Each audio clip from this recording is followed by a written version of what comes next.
통일이 되면 북한을 개발하는 데 550조 원이 들 것이라는 금융당국의 추산이 나왔습니다.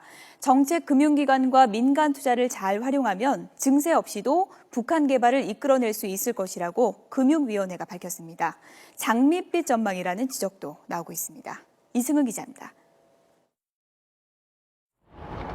지난해 북한의 명목 국내 총생산 GDP는 34조 원, 남한의 2% 수준입니다. 북한의 1인당 GDP도 1,250달러, 남한의 5% 수준으로 북한의 전반적인 경제 상황이 남한의 70년대 수준입니다.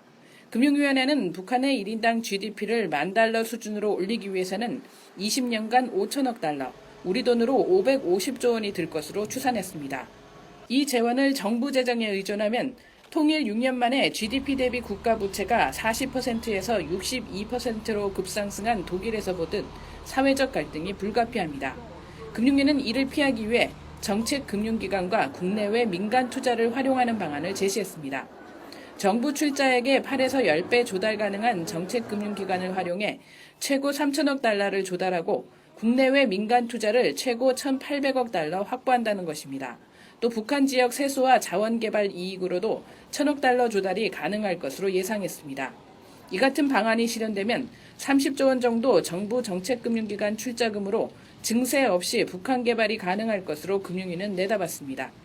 정책금융기관 활용 방안은 독일 재건은행이 통일 뒤 9년간 동독 개발 재원의 57%를 공급한 전례를 인용한 것이지만 남북한 경제 격차가 워낙 커서 현실성은 의문시됩니다.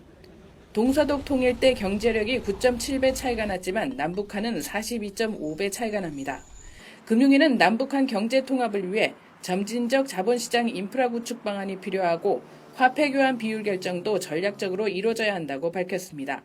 금융위는 이번 보고서는 정부 공식 입장이 아니라 통일과 관련한 금융권 논의를 촉발하기 위해 화두를 던진 것이라고 설명했습니다. YTN 이승은입니다.